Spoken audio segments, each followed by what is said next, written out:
Right breaking చూస్తున్నాం. Operation Sindoor కు ప్రతిచర్యగా దాయాది పాకిస్తాన్ దాడులు చేసే అవకాశం ఉండడంతో భారత్ అప్రమత్తమైంది. సరిహద్దు రాష్ట్రాల్లో భద్రతను కట్టుదిట్టం చేసింది. ఎల్ఓసి వెంట బోర్డర్లను బీఎస్ఎఫ్ ఆధీనంలోకి తీసుకుంది. ముఖ్యంగా రాజస్థాన్, గుజరాత్, పంజాబ్ లో హై అలర్ట్ ప్రకటించి అన్ని ప్రజా కార్యక్రమాలను రద్దు చేశారు. సరిహద్దు రాష్ట్రాల్లో బహిరంగ సమావేశాలపై ఆంక్షలు విధించారు. ఇక అమృత్సర్ తో పాటు పలు విమానాశ్రయాలను మూసివేసింది.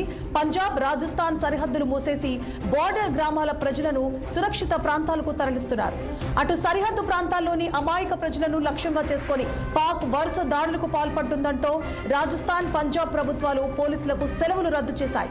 పెహల్గాం ఉగ్రదాడికి ప్రతీకారంగా భారత ఆర్మీ ఆపరేషన్ సింధూర్ తో ప్రతిదాడికి దిగిన సంగతి తెలిసిందే. పాక్ ఆక్రమిత కశ్మీర్ తో పాటు పాకిస్తాన్లోని 3 ప్రధాన ఉగ్రవాద సంస్థలు జైషే మొహమ్మద్, లష్కర్-ఇ తోయిబా, హిజ్బుల్ ముజాహిద్దీన్లు చెందిన 9 ఉగ్ర స్థావరాలను ధ్వంసం చేసింది. వీటికి సంబంధించిన ఉపగ్రహ చిత్రాలు తాజాగా బయటకొచ్చాయి.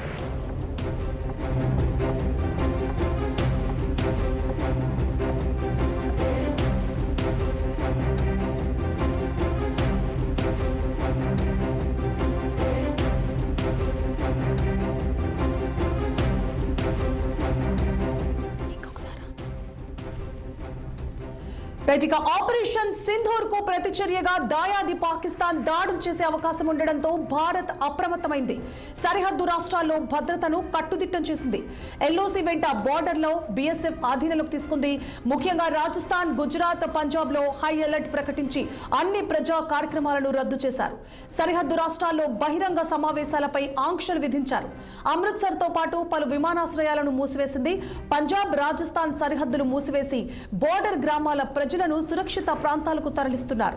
అటు సరిహద్దు ప్రాంతాల్లోని అమాయక ప్రజలను లక్ష్యంగా చేసుకుని పాక్ వరుస దాడులకు పాల్పడుతుండటంతో రాజస్థాన్, పంజాబ్ ప్రభుత్వాలు పోలీసులకు సెలవులు రద్దు చేశాయి.